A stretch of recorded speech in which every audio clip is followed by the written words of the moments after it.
Hai, saya Rosa Meldianti. Salam kis-kis gemes dulu dari Meldi. Muah.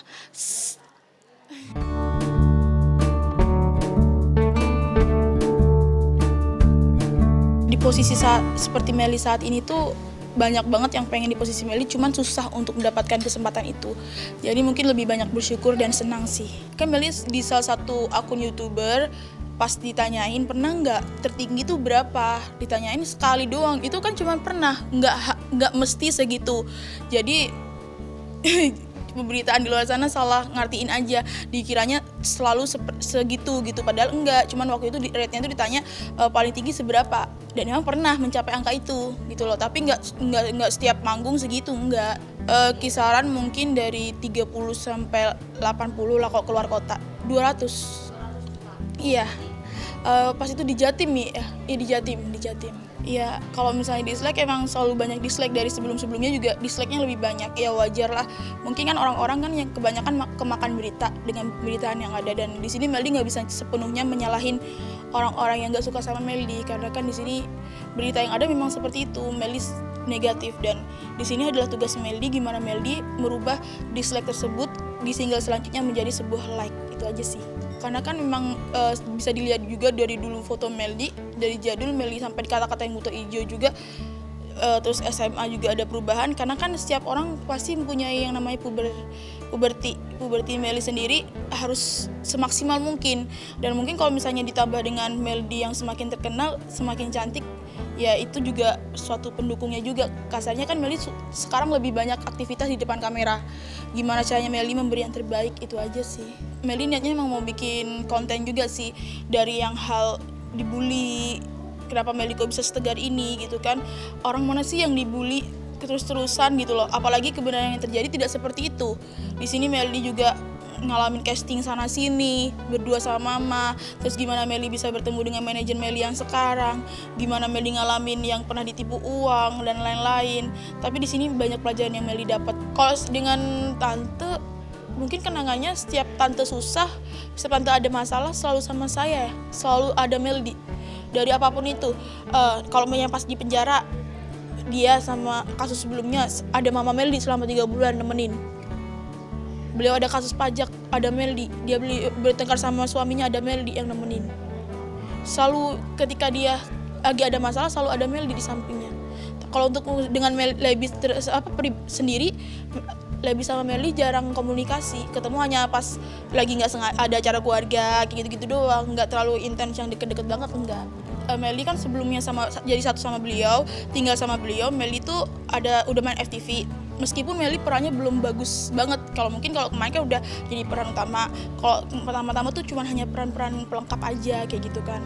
Nah, terus habis itu ada tawaran tuh di situ, pas lagi main FTV itu, buat main film dong, ayo ke Jogja gini. Akhirnya pas mau sebelum main film itu sama tante diajak jadi satu. Pas diajak jadi satu, kata tante jangan diambil deh, kamu sama tante aja gabung. Gitu. Pikir mama Meldi, oh ya mungkin tante kan lebih tahu gitu loh, kamu seperti apa di sini, seperti apa, ya sudah nurut aja, nggak usah diambil. Ya udah, kita buktinya kayak gimana, Meldi tetap ditahan, malah bahkan mau dijadikan asisten dengan bayaran 450.000 kalau nggak salah.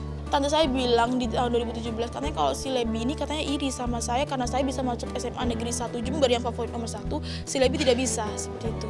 Dan keluarga besar membangga-banggakan saya. Di sini timbullah kecemburuan sosial itu gitu loh.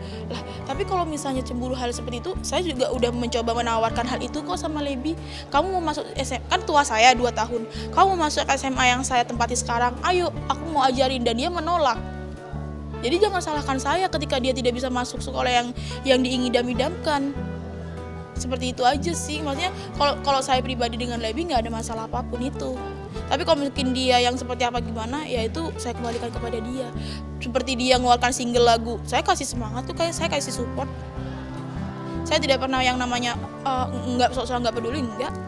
Pas saya lagi diwawancarain, gimana tanggapannya Lebi mau ngeluarin support gini.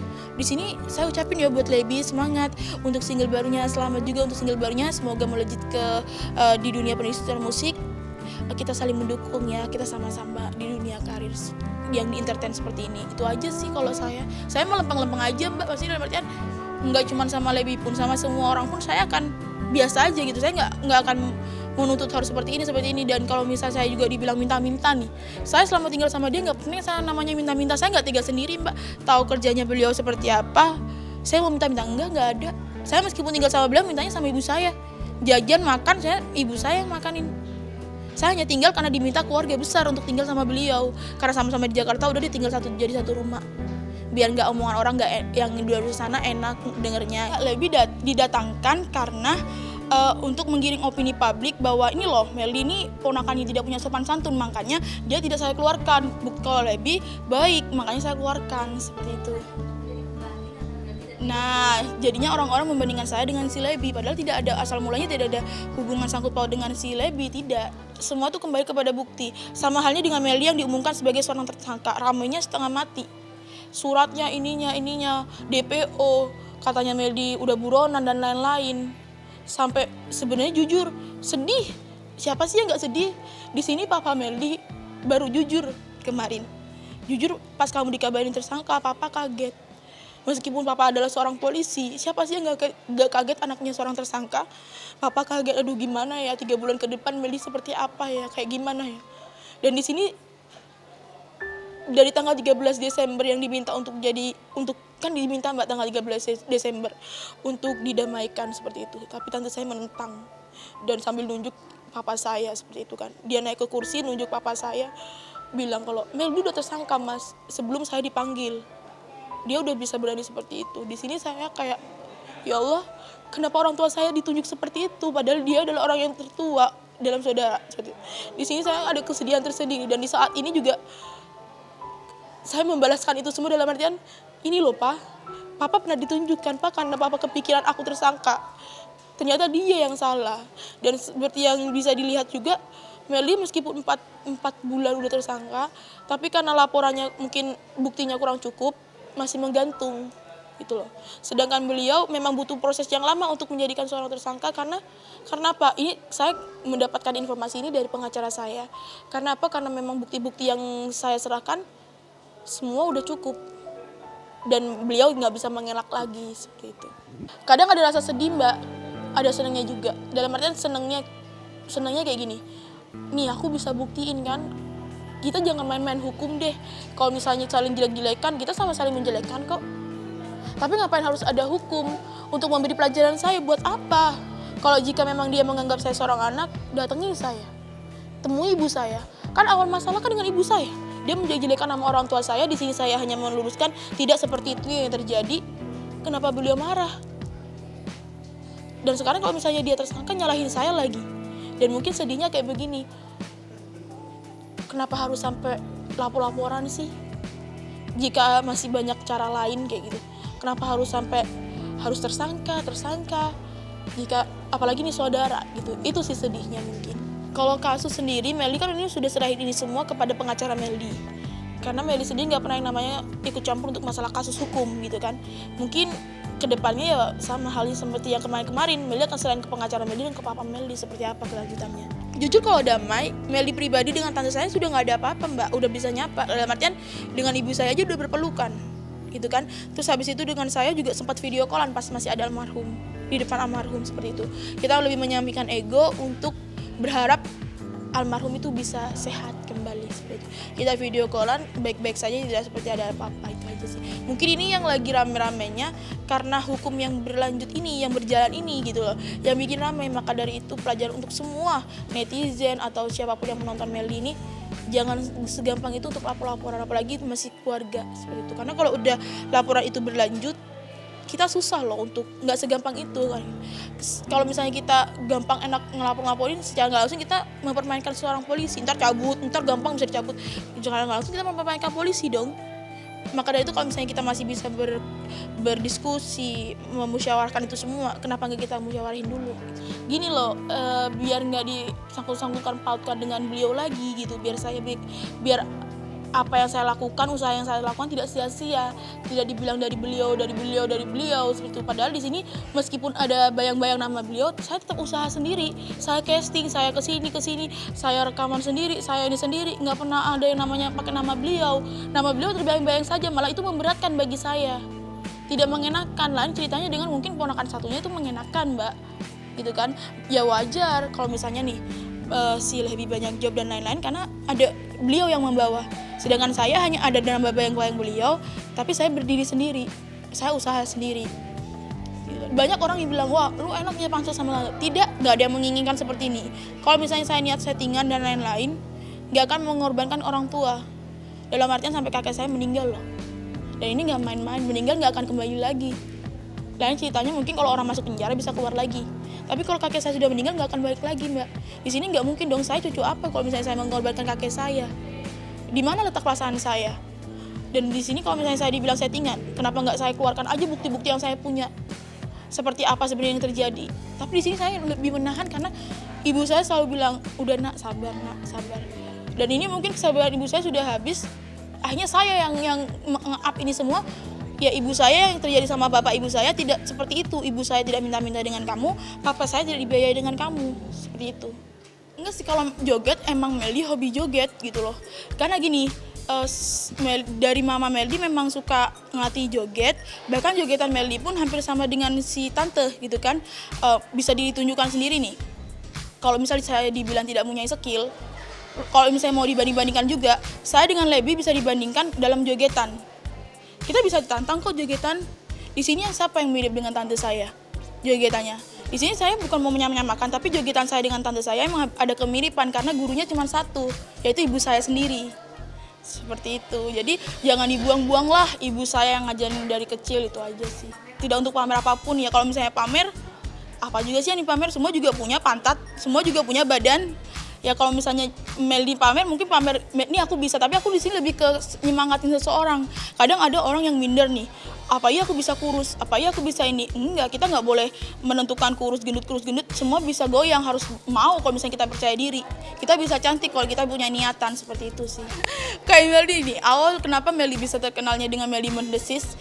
Meldi dikata-katain ular dengan netizen, ya awalnya mungkin emang dari tante saya sendiri gitu kan.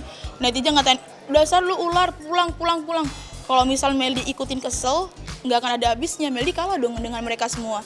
Ya tinggal Meldi jawab aja, gituin aja. Daripada kamu jadi ular di Jakarta, lebih baik pulang ke Jember, jadi polwan kek atau nikah gitu kan. Nah di sini Meldi nggak bisa ngambil hati karena itu kan eyang saya yang ngomong. Nah jadinya semua netizen ikut semua ngomong ular. Di sini saya mau marah percuma, orangnya juga nggak kelihatan langsung di depan saya. Jadi di sini mungkin saya lebih ke ya udah sih ikutin aja buat guyonan. Toh kalau misalnya diambil hati juga nggak bermanfaat buat Meldi. Apa sih yang mau aku cari di sini juga? Apa sih yang aku ambil dari dia juga? Aku nggak ngambil apa-apa, tapi kenapa harus ada petisi? Dan di saat down itu mama aku bilang, kalau kamu lemah berarti kamu melemahkan satu keluarga, mama, papa, dan adik kakak kamu. Di situ kayak ada, oh aku nggak bisa nih lemah nih, aku harus bisa bangkit. Karena kalau aku lemah, aku adalah harapan, dalam artian harapan untuk meluruskan semua yang terjadi seperti apa, kayak gitu kan. Sebenarnya kalau seperti itu kita kembaliin lagi kepada netizen sih Mbak, netizen yang tahu jawabannya itu seperti apa. Karena kalau diri Melly sendiri, di sini Melly mencoba memberi yang terbaik saja. Kalau penilaian itu sendiri, Melly nggak bisa menilai diri Melly seperti apa. Cuman di sini Melly selalu berusaha untuk pembuktian bahwa saya adalah bahwa orang public figure itu nggak hanya yang nyanyi udah kelar, enggak. Tapi pelajaran hidup yang kita bisa share ke semua orang itu merupakan suatu hal yang berharga dan gak semua orang punya, dan gak semua orang punya keberanian untuk mengungkapkan itu semua. Seperti halnya Meldi mengungkapkan kebenaran yang ada, meskipun ada aib yang kebongkar itu pasti. Dan di sini ada terjadi sampai laporan dan lain-lain, tapi Meldi tetap kekeh di sini dengan menunjukkan ini loh, seperti ini yang terjadi. Dan kenapa Meldi gak mundur selangkah pun meskipun netizen mau hujat Meldi, mau lapor ke KPI, mau seperti apapun.